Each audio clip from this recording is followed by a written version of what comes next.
Today on episode 18 of the Play Guitar podcast, I show how a little knowledge about amplifiers can save you a lot of money and give you the right tool for the job. Also, I've got some listener feedback, so stay tuned.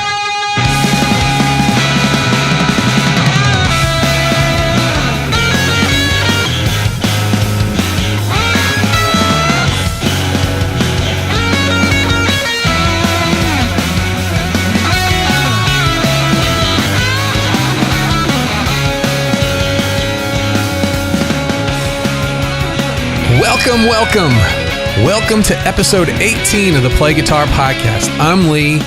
This is the podcast that's determined to make you a better guitar player. No matter if you're just starting out or if you've been playing for years, this is the show that'll help you become the guitarist that you always wanted to be. On today's episode, I'm continuing down the path to get great guitar tone with part 2, amplifiers. Yep, those stacks of suitcase-looking things lined up behind your favorite guitar players. What are they? What effect does an amplifier have on my sound? If I'm looking to buy one, what do I need to know? Amps do a lot more than just make you louder. They have an incredible impact on your tone as well. Not every amplifier sounds great for every style of music or situation. So today, I'm going to take a broad look at the amp situation. We need a starting point. Yeah, before we spend a ton of our hard-earned money, we need to know some things. A quick look at the history of amplifiers and how they've been used on stage and on classic recordings will make things a lot simpler. Everything from the smallest practice amp up to the loudest stack is intended to do the same thing. Make the sound of your guitar appropriate for the situation that you're in. You ever used an amp that just wasn't cutting it, that just didn't sound great, or it wasn't loud enough? The way a guitar player wants it sounds very personal. It's a very personal thing. Most want to sound as good as their favorite players, but they still want to have your own signature sound. You take an idea from one player and some from another player and come up with your own sound. It's tough to do when this stuff costs so much money. Even going into a music store and trying out amps is difficult. First of all, you can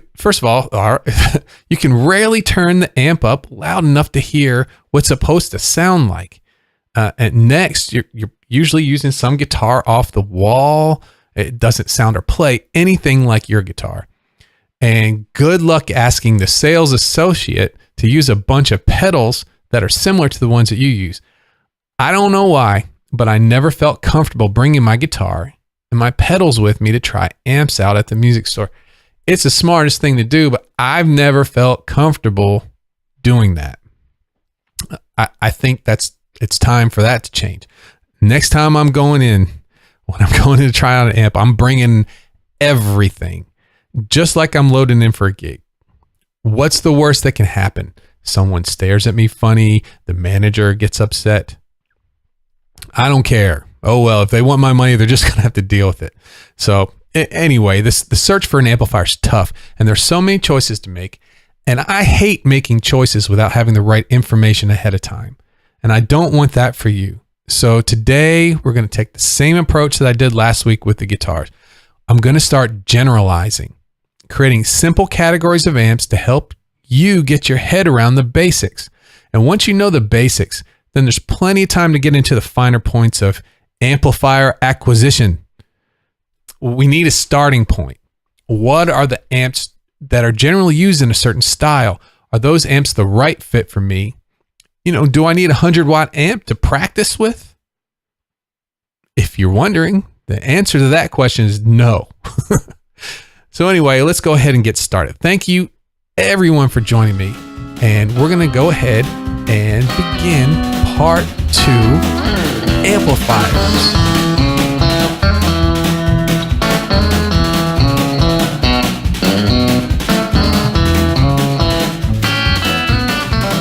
The path to great guitar tone. Amplifiers. Welcome to part 2 of my series on how to find the right gear for the right tone you need. Last week I started the series with electric guitar, and I think starting out with your instrument is the most important way to go. I'm sticking to the electric for now because it's the most involved and it's got so many different tone choices. I'll be talking about the acoustic guitar after I work my way through all of the gear choices the electric guitar has. But right now, we're going to start taking on the second biggest part of electric guitar tone, and that is the amplifier. So you've spent your hard-earned money and you have the electric guitar that's the right fit for you. You've played it. It looks and feels great, but one problem, you can barely hear it. You're tired of hearing that plink, plink, plink sound of the strings. It's time. We need to energize. We need some electricity. We need some amplification. We need to be heard. And this is where we run into our next set of obstacles, the amplifier. This next step in our guitar tone quest, it's just as confusing and overwhelming as the guitar. Oh, if it was just as easy as deciding how loud you want to be. But that's just one aspect of the process, and how big or powerful the amp is, it's important. But just as important is the tone, how it sounds. So you say, okay, great. Now there's two ways for me to make a mistake when I'm purchasing my amp. It may not be loud enough, and it may not be the right sound. Hold on. There's more. What style of amp will work the best for your situation? Also, do you want a low maintenance amp, or do you want to have to deal with tubes? Tubes wear out over time. They have to be replaced, and they're not free. They cost some money. But also, what kind of speakers do you need? Do I want a modeling amp? And you say, well, what's that? What's a modeling amp? How strong is your lower back? Can you handle carrying a very heavy amplifier, or do you need it to be light and easily carried? Or couldn't you just plug into your tablet and find some sounds and be done with it? Next, does it look cool? You know, that's important. If you're going to put down this much money, it better look good, right? So let's say you've made the decision. You need the amp. You figured out how much you want to spend. You start to research which amp you want to buy. And 9 times out of 10, you grab your phone and you start searching. Or you might start out on YouTube, seeing what amps your other or your favorite guitar player plays. Next, you start looking at prices. Whoa, you got to be kidding me. $4,000 for an amplifier? And that's when you have to start rethinking your strategy. What can I afford? Let's check this amp out. You go on another trip to YouTube, see how that one sounds. Can I afford it? Is it powerful enough for what I need? Does it give me that inspiring sound that will forever keep me from wanting other amplifiers as long as I live? And you're back in it. Remember this? The gear rabbit hole.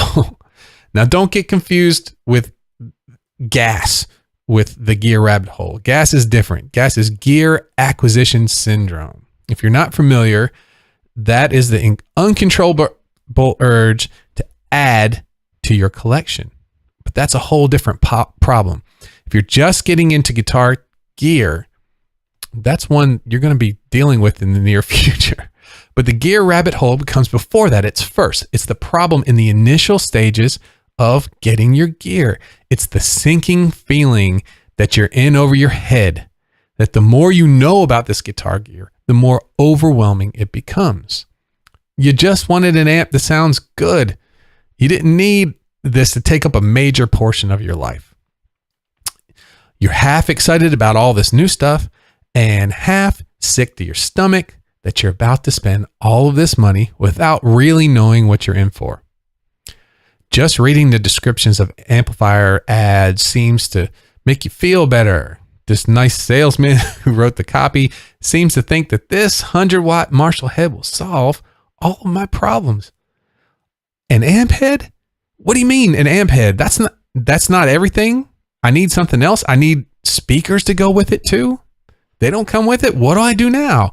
Which cabinet looks the best with my new 100-watt head? What speakers are in it? How much extra is that going to cost? You have got to be kidding me. Those are all things that you might say as you're going through this. But wait, take a deep breath. Back up a few steps. Let's try and figure this out before you start pulling that credit card out.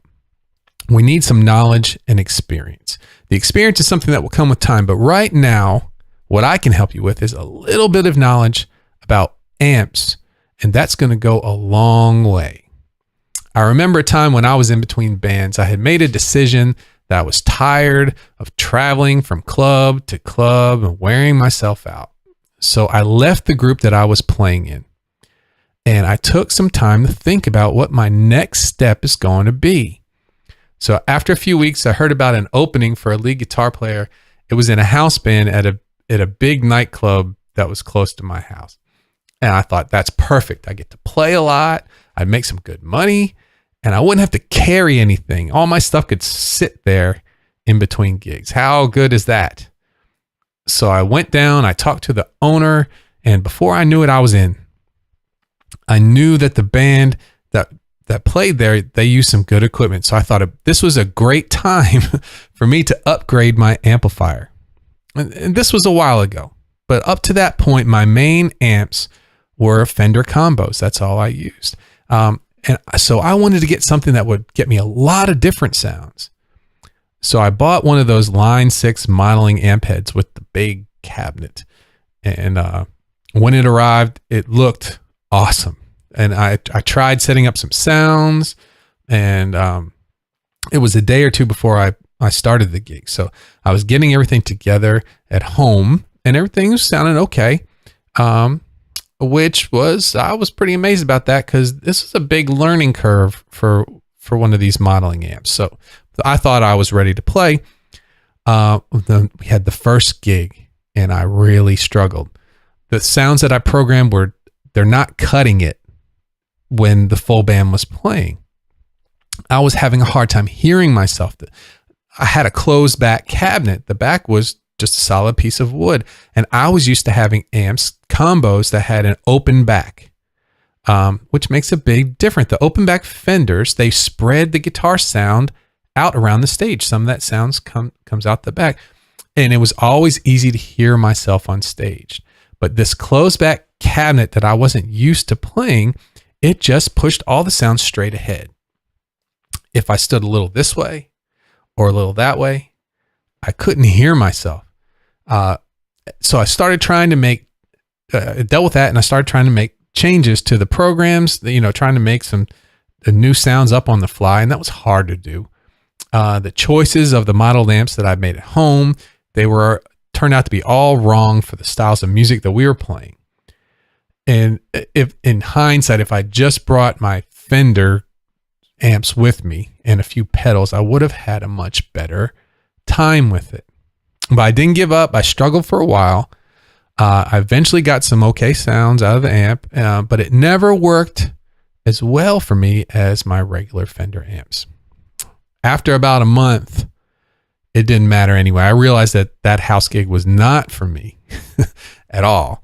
And the amp I bought was not for me either. So I politely went in and I gave my notice. And then the amp went for sale. But the good thing that came out of this is that I started thinking, well, what amp could I have used to sound good in the style that I was playing? What amps worked better in different styles? And I started down a path to discover some new sounds. And that's when my research began. If I'd had that information on amplifiers that I do now, I would have saved myself a lot of trouble on that gig. It wouldn't have changed the terrible gig that it was, but at least I would have had a little more fun knowing that I sounded good. So let's take a look at the basic information that you need to know how to make an informed decision about an amplifier. We're going to do this the same way as the last episode. Because of the sheer amount of choices that are available with amplifiers, we need to break it down a lot. We're going to have to do what we did before, generalize. This is not by any means an exhaustive list of all of the amps and all of their models. I'm trying to get away from that. There's always another company with a new amp that can do awesome, cool stuff. But we need to know the amps that are classic, the ones that have defined the sounds of the music that we've grown to love. There's a progression of amps, and understanding that progression will help you understand which tool is right for the style of music that you're playing. We need to know the right type of amp for you and the right style. So let's start with the configuration of the amps. Forget manufacturers, all that kind of stuff. What configuration of an amp do you need? That's a big question. First, let's find out the types of that is available and their best uses. The two main configurations of amplifiers are combo amps and head and cabinet amps. A combo amp, it contains everything you need in one package. The amplifier and the speakers are all in one unit. This is the most common type of cabinet for smaller amps. Fender amps are usually combo amps, mostly. Combo amps are usually open back, and that means, what we talked about before, that means that the rear of the amplifier is open so that the back of the speakers are exposed. You'd think that wouldn't make any difference, but it does. The speaker does project most of its sound forward, but there's a lot of sound that also comes out the back of the cabinet. And on small stages, it's super helpful because the sound goes mostly forward, but you can hear it in all directions. It's easier to hear yourself on stage with a combo amp. The sound of an open back combo amp is a little looser than the alternative. The low end is not, at the low end response, it's not as tight as a closed back cabinet. If you're playing a style of music that requires a very tight low end, you might want to stay away from a combo amp. The other thing to consider about combo amps is rattle. Because you have the circuitry and the tubes, and it's all in the same enclosure as the speakers, everything in the amp tends to vibrate when you play it. And this can give you a big headache if you're using an amp that's not well constructed. Trying to find, like a screw that's not tightened or a tube that's rattling, it's loose or it just rattles. Sometimes that can be a big task. So let's talk about the other configuration of amps, and that is the head and cabinet configuration. This type separates the amplifier circuitry and tubes, puts it in a different enclosure than the speakers. The head houses the electronics and the cabinet has the speakers. And this can be a great alternative to combo amps for several reasons. A lot of classic Marshall amps are head and cabinet. The head and cabinet, let's see, the first one is it's less prone to rattle than the combo amps we were just talking about. Typically, the head is put up on top of the speaker cabinet. If you're getting some rattle, it's really easy. You just take the head, put it behind it on the floor. No more rattle. You're done. The speaker cabinet that comes with those usually comes with a closed back. The speakers are enclosed except for the cone in the front, and this gives a different sound than a combo amp. It's more focused and it's very directional. It also gives a little extra thump to it. Also, you have the ability to use different speaker cabinets with that head.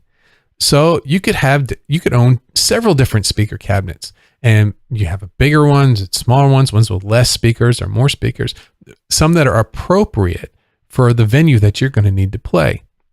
And to change it's as easy as just plugging your speaker cable into another cabinet, and you've got a whole new setup. So let's do some generalizing about this. A combo amp is going to be great for blues and country, folk music, classic rock, jazz, and fusion, soul, R&B, and even a little bit of hard rock. But a head and a cabinet type amp is great for classic rock, hard rock, and all the different styles of heavy music because of that thump, and it's just great for that style of music. Now let's start talking about the types of amplifiers that we've got the configurations under control. Let's get into the different types. There are 4 different types of amps. There's a tube amp, a solid state amp, a hybrid amp, and a modeling amp. So to get our head around that, let's start from the beginning.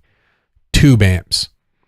Tube amps have been the choice for classic guitar tone ever since the electric guitar came to be.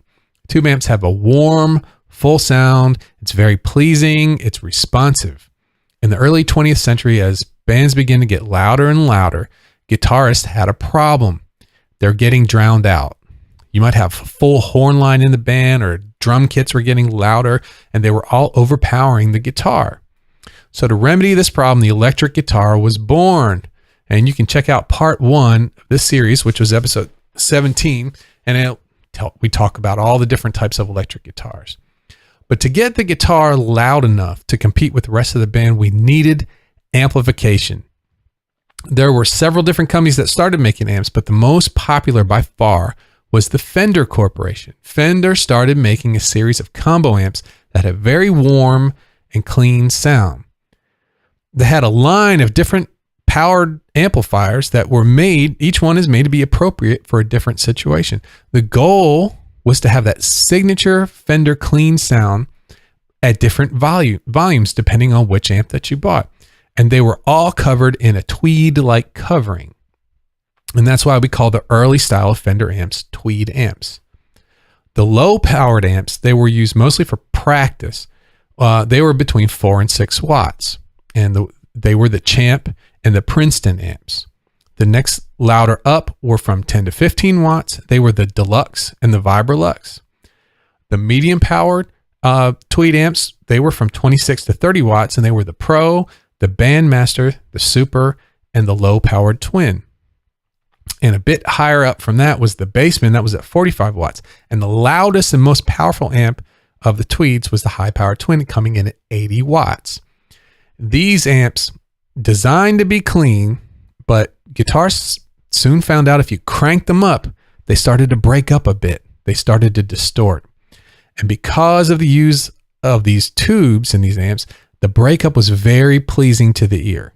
Some players would crank their amp up all the way and then use the volume knob on the guitar to roll back to clean up the sound. What you're doing is you're giving the amp less of the guitar input so that it wouldn't distort so much, it would sound clean. But then when it was time to play loud, you just turn your guitar all the way back up and you get that sweet amp breakup. That was a new sound, and players and audiences just loved it. Fender, which was the basis of what we're going to call American amps, Fender over the years changed its amp designs from the tweed amp many times, but the most important was in the 60s with its updated versions of tweed amps. The amps had new looks, they had Tolex coverings, and they had black painted face plates. So they were commonly called Fender blackface amps. The blackface amps had a new sound with a lot less mid than the tweed amps did. It was more of a hi-fi type sound. The new line of amps also had added reverb to some of the models. They were still made to play clean, and their breakup was not as warm as the tweed amps. Had a lot less mid-range. That probably had a lot to do with it, but they still had them grouped into series of different amps of different loudnesses, like the tweed amps. The Champ and the Princeton were still the practice amps, but next up from 22 to 35 watts were the Deluxe Reverb and the Tremolux. Above that, from 40 to 50 watts were the Super Reverb, Pro Reverb, Bassman, Vibreverb, Vibrolux, and the Bandmaster. And the loudest at 85 watts were the Twin and the Showman. These amps had a lot to do with the sound, and they became associated with the styles of the music of the day, the blues, rock and roll, and country. Many amplifier companies have taken that basic Fender amp and they've hot rodded it. They made their own creations from it. And usually they like to add some gain and distortion to that basic Fender sound. Mesa Boogie's one of them. It's a high gain amp. It started as a derivative of a Fender amp. But also the Dumble amp, the ever elusive Dumble. And also amps influenced by it, like the Fuchs and the Two Rock. They were all based originally on the Fender design. But the biggest amp company that took the tweed Fender Bassman design and ran with it, it's the Marshall Amp Company. Marshall's early amps, they were based on the Fender circuit, but they had different goals than the Fender. There was a need from the British guitarists of the day to have amps that were louder and had more distortion. And Jim Marshall, he delivered everything just in time.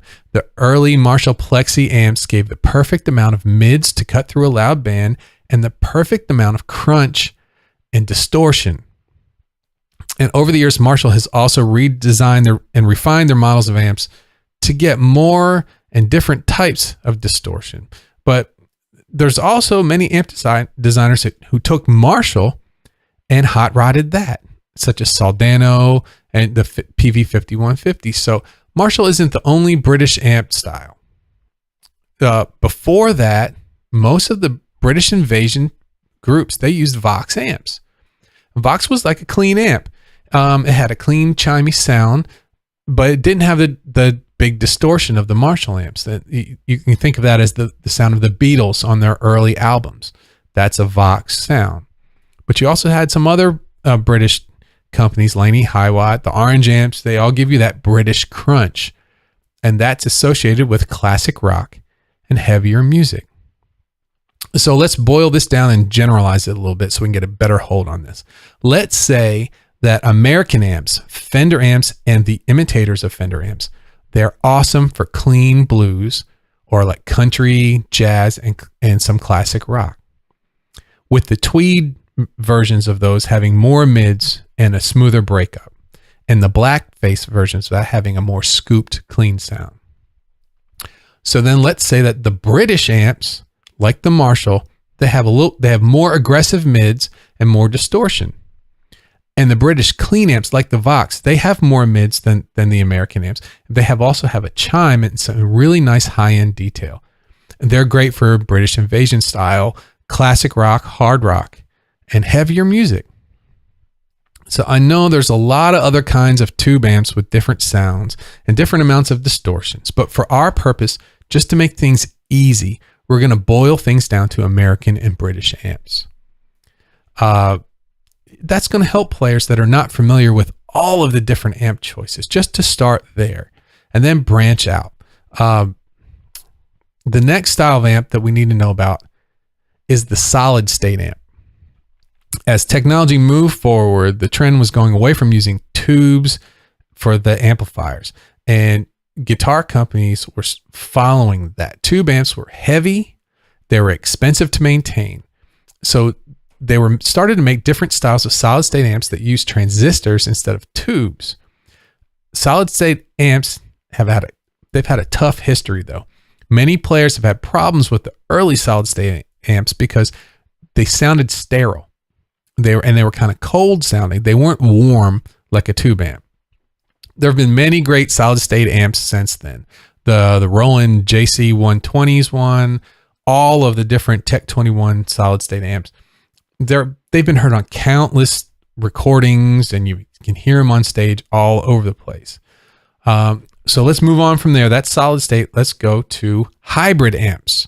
And what a hybrid amp, it's a combination of the solid state, the transistor circuitry, and the tube amps.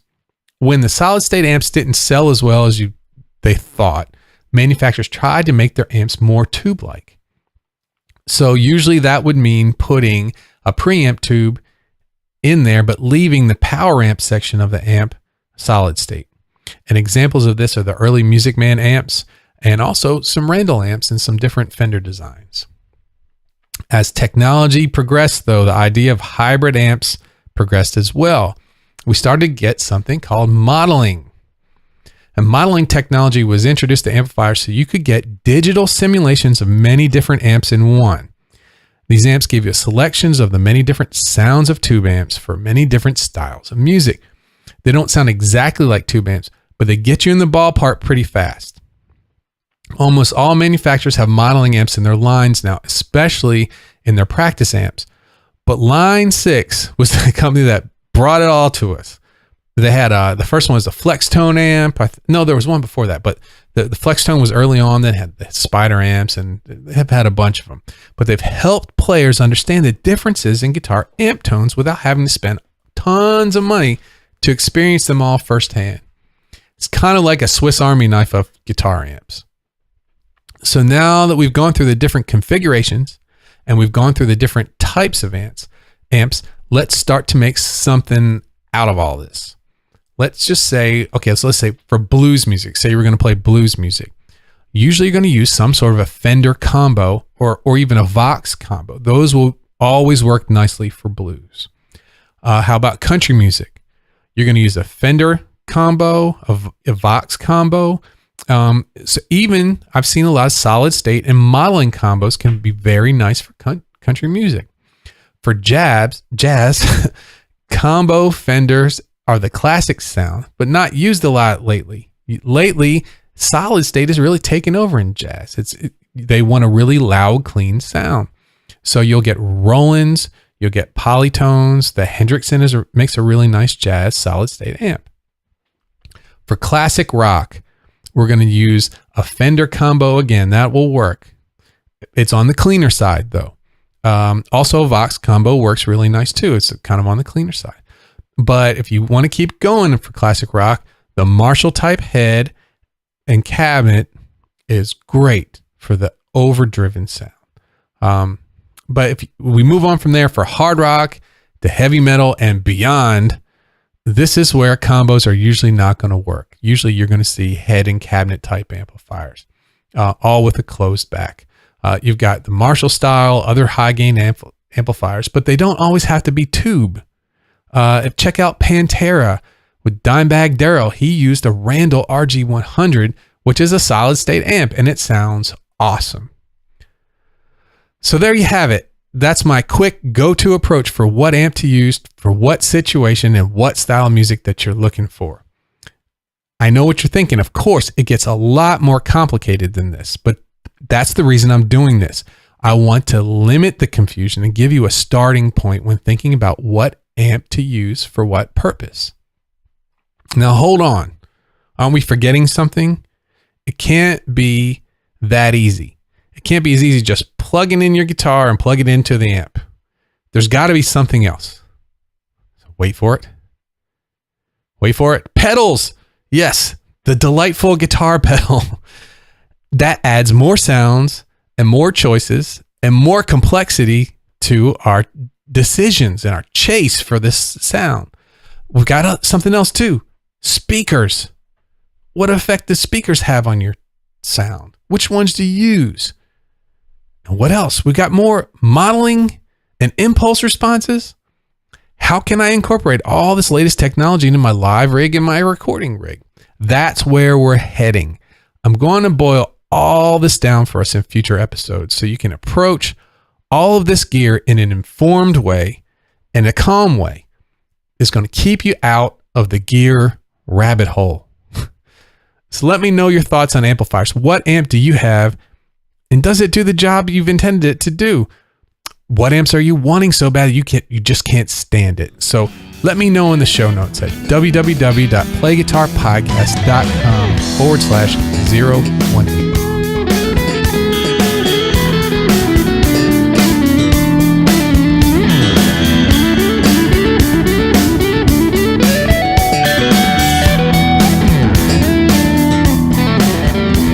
This is listener feedback. This is where if you have a comment or a question that I can help you with, I'll try my best to help you.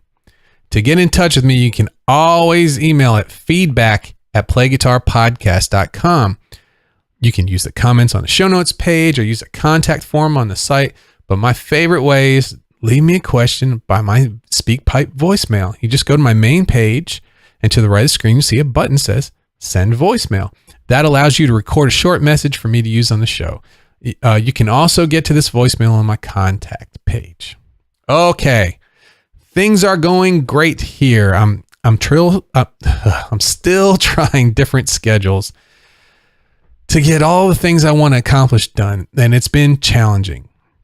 The one thing that I've been remaining constant with is the podcast. You can expect one of these podcasts every Wednesday.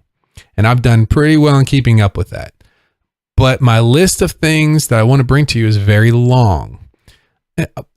What's coming up is I have some time off. I don't teach my group classes in the summer, about a month from now. So that frees up a lot of time for me to start getting things done.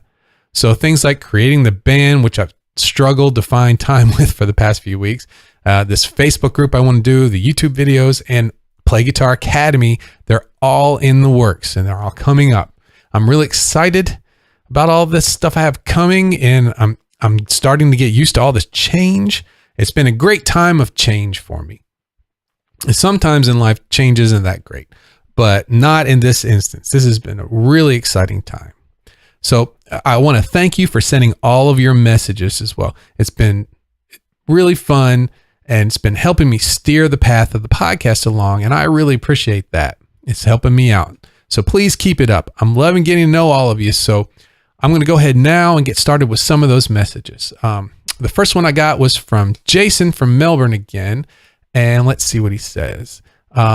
He said some real nice things about saving him a lot of time. He wishes he would have had one of these episodes. It would have saved him 2 years of study. Some very nice things he said. And let's see here. He's got an eye on a 68 reissue Vibralux, and that is cool. I use a actually right over there. If you're watching this on video, you can see I built a Vibralux a long time ago. I use that an awful lot. And he says his other bit of advice is to find a gas support group once you go through this, because you're going to keep buying and buying. And we're going to talk about that. I talked a little bit about that today. We're going to talk about before. And he says, looking forward to the next podcast. And thanks. Thank you, Jason. I really appreciate that. Thank you for the kind words. And I'm glad I could save you some time with all of this guitar learning stuff. The next I have several messages from Matthew this week. He listens on Spotify, and he's going through all of them. Thank you. We're on 18 now. So I'll tell you what's funny. When I had just done, 4 or 5 episodes, I knew every single thing that was on each episode. But now I have to really think, did I already talk about that before? We're starting to get in that territory where I've got a good substantial amount of episodes up there now. And he really likes the way I explain music theory, and he wanted some recommendations, and my recommendation is to stay tuned. I have a lot of good theory stuff coming. The way I approach it, I've taken a lot of theory classes, but I'm a player, so I try to take that information I learned in class and apply it to what I was doing playing. And that's what I bring to you, kind of, a guitar-based music theory. And let's see here. What else did he have to say? He plays a lot by ear, and it's really helping him out. Well, I appreciate that, Mac. Thank you so much for your help, and I'm going to take all that into consideration as we move forward. Also, I was looking at my Twitter account, and I looked at my direct messages, and there was one I missed. I don't normally check my Twitter direct messages because it's just full of spam. People want me to sign up for things and buy things, so I don't look at it a whole lot. And I missed this one. This one's from Austin, and he's listening on Spotify, loves the podcast, and he liked learning how to solo over chords and understanding the fretboard. He's been playing for a little while, and he's got a teacher, and this has been a compliment for him. Well, perfect. Great. Thank you, Austin. Sorry it took me so long to thank you. But I hope everything's going good with your teacher as well. Let me know how everything's going. And last but not least, Chris from the UK. And we've been talking back and forth a bunch, but today, right before I started playing, he sent me a composition that he's working on, and it sounds great. And it's really good stuff. So I'm loving hearing your stuff. If you guys got something you want me to listen to, just send it on. I'll be happy to take a listen to it. Okay. That's going to be it for today. That is a wrap. Thank you for joining me today for the Play Guitar Podcast. If you like what you heard, please subscribe to the show on iTunes or in your podcast player. Also, I'd really appreciate it if you could leave an iTunes review for the show. If you're interested in online lessons, go on over to playguitaracademy.com and join my early adopter list to get news on the opening of the site and an early adopter discount. Also, follow me on all of my different social media pages. Links to them are www.playguitarpodcast.com. Thanks again, everybody, and I'll see you on the next episode.